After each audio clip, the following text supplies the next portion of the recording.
जय लक्ष्मी माता। नमस्कार दोस्तों, स्वागत है आपका अपने YouTube चैनल पूजा और उपाय में। दोस्तों, हिंदू धर्म में शरद पूर्णिमा का जो दिन होता है उसका विशेष महत्व होता है। इसे आरोग्य का पर्व भी कहा जाता है। धार्मिक मान्यताओं के अनुसार इस दिन चंद्रमा 16 कलाओं से पूर्ण होकर रात भर अपनी किरणों से अमृत वर्षा करता है। शारदीय नवरात्रि के बाद शरद पूर्णिमा का पर्व पड़ता है, इसलिए भी इसका खास महत्व होता है। और इस दिन खीर बनाने की भी प्रथा है और कई राज्यों में तो फसल उत्सव के रूप में इसे मनाया जाता है। खीर को रात भर चंद्रमा की रोशनी में रखा जाता है और इस दिन रात भर खीर को चंद्रमा की चांदनी में रखने से खीर अमृत के समान हो जाती है और इस खीर का सेवन करना स्वास्थ्य के लिए काफ़ी फायदेमंद होता है। आइए जान लेते हैं 2024 में शरद पूर्णिमा किस दिन मनाई जाएगी, व्रत किस दिन रखा जाएगा। तो शरद पूर्णिमा जो है अश्विन माह की पूर्णिमा तिथि की जो शुरुआत होगी 16 अक्टूबर को रात 8:40 पर होगी। वहीं इस तिथि का समापन जो होगा वो 17 अक्टूबर को शाम 4:55 पर हो जाएगा। तो इसलिए क्योंकि शाम को चंद्रमा की पूजा की जाती है, साथ ही साथ प्रदोष काल में माता लक्ष्मी की पूजा की जाती है, तो इस वजह से 16 तारीख को पूर्णिमा का व्रत रखा जाएगा और 16 तारीख को ही पूर्णिमा की जो पूजा होती है शरद पूर्णिमा की, और खीर रखी जाएगी 16 तारीख को ही। 17 को भी रहेगा पूरा दिन में, लेकिन शाम की जो पूजा होगी और चंद्रमा को जो आप अर्घ्य देंगे, इस वजह से जो है वो 16 तारीख को ही व्रत रखा जाएगा। इसका आपको ध्यान रखना है। अब जो पूजा की सामग्री हमको चाहिए होगी वो इस प्रकार है।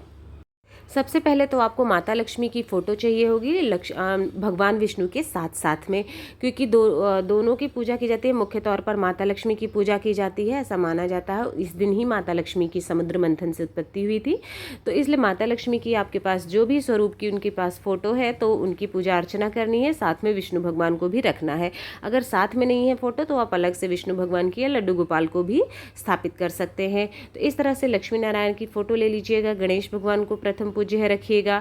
साथ ही साथ में आपको कलश स्थापना ज़रूर करनी है। श्रीफल रखना है, यानी नारियल आपको रखना है। तो कलश स्थापना के लिए तांबे या पीतल का लोटा ले लीजिएगा और साथ ही साथ आम के पल्लव आपको चाहिए होंगे और श्रीफल यानी जटा वाला जो नारियल होता है वो चाहिए होता है हमको। ठीक है, ये तो हो गया कलश स्थापना के लिए सामग्री। साथ ही उसमें डालने के लिए आप सुपारी ले लीजिएगा और सिक्का चाहिए है, फूल, अक्षत और हल्दी की गांठ, ये आप कलश में डालने के लिए सामान चाहिए होगा। ये कलश स्थापना का सामान हो गया है। इसके साथ ही साथ आपको थोड़े से चावल भी लेने होंगे जो आप कलश पर रखेंगे, यानी कलश पर स्थापित करेंगे। साथ ही साथ में चंद्रमा की आकृति बनाने के लिए, अष्टदल कमल बनाने के लिए भी आपको चावल चाहिए होगा। अगर आपके पास लड्डू गोपाल हैं या फिर विष्णु भगवान की ऐसे ही आप पंचामृत जरूर बनाइएगा विष्णु भगवान के लिए, तो उसके लिए भी आपको जो सामान चाहिए होंगे वो आपको पता है कि दूध, दही, घी, शक्कर और शहद, गंगा जल, इन चीज़ों से स्नान कराया जाता है। तो थोड़ा थोड़ा सा ये चीज़ें भी अपने साथ में ज़रूर रख लीजिएगा। और उनसे संबंधित चीज़ें जो होती हैं जैसे कि शंख हो गया है, कछुआ हो गया है, ये सारी चीज़ें भी आपको रख लेनी है अपने पूजा स्थल पर। इसके अतिरिक्त आपको एक लोटा जल रखना है। चंद्रदेव को अर्घ्य देने के लिए अलग पात्र में जल ले लीजिएगा, क्योंकि उनको भी आपको जल चढ़ाने के लिए चाहिए होगा। और फूल माला आपको चाहिए होगी। फूल माला के लिए आप पीले फूल ले लीजिएगा और चंद्रदेव को चढ़ाने के लिए जो है वो सफ़ेद फूल उनको प्रिय होते हैं, तो सफ़ेद ले लीजिए। लक्ष्मी माता के लिए कमल का फूल या गुलाब का फूल मिल जाए। ये तो हो गए उनके पसंद के फल, लेकिन अगर आपको नहीं मिल पाते हैं तो आप अपनी सुविधानुसार फूल ले सकते हैं। ये आपको फूल चाहिए होंगे। साथ ही गणेश भगवान के लिए दूर्वा ले लीजिएगा और तुलसी दल ज़रूर रखिएगा, और सभी भोगों में तुलसी दल आपको क्योंकि डालने होते हैं। तो ये चीज़ें हो गई मुख्य सामग्री। इसके साथ ही साथ जनेऊ चाहिए होगा। पूजा में आपको चाहिए होगा धूप बत्ती चाहिए होगी, अगरबत्ती चाहिए, 2 दीपक चाहिए। एक से आप आरती करेंगे बाद में और दूसरा जो है एक आप पहले से जला करके रखेंगे। ये हो गया। और साथ में रुई की बाती रखिएगा, घी रखिएगा, जो बेसिक चीज़ें होती हैं। पीला चंदन है तो ठीक है, नहीं तो हल्दी ले लीजिएगा। रोली चाहिए होगा और साथ ही साथ लक्ष्मी माता गणेश भगवान को चढ़ाने के लिए सिंदूर चाहिए होगा और इसके साथ साथ आपको जनेऊ भी चाहिए होगा। ये तो बेसिक पूजा का जो सामान आपके मंदिर में रहता है वही सब चाहिए होता है। ठीक है, ये इतनी तो हो गई पूजा के लिए आपको जो मुख्य सामग्री लगने वाली होती है। साथ ही साथ रक्षा सूत्र मौली यानी ज़रूर रखिएगा। वस्त्र अगर आप दान करना चाहें सतमुच का तो आप वस्त्र खरीद कर ला सकते हैं, नहीं तो आप मौली रख लीजिएगा, उसे जो है वस्त्र रूप में चढ़ाइएगा। फल अब आ जाते हैं, मुख्य होता है वो है भोग। भोग में इस दिन सबसे प्रमुख भोग जो होता है वो होता है खीर। गाय के दूध से बनी हुई होनी चाहिए, चावल की खीर, और किसी चीज़ की नहीं, चावल या मखाने की खीर मुख्य होती है। उसमें ड्राई फ्रूट्स वगैरह डाल दीजिएगा। और माता लक्ष्मी को थोड़ा सा अच्छे भोग पसंद करते हैं, तो जितना आपकी आर्थिक स्थिति है जैसी संभव हो सके मौसमी फल जो मिल जाए वो आप ले लीजिएगा। इसके साथ ही साथ में ड्राई फ्रूट्स है जैसे कि पंचमेवा जो होते हैं, काजू है, बादाम, किशमिश है, मखाने हैं, ये चीज़ें माता लक्ष्मी को प्रिय होती हैं तो वो रखिएगा।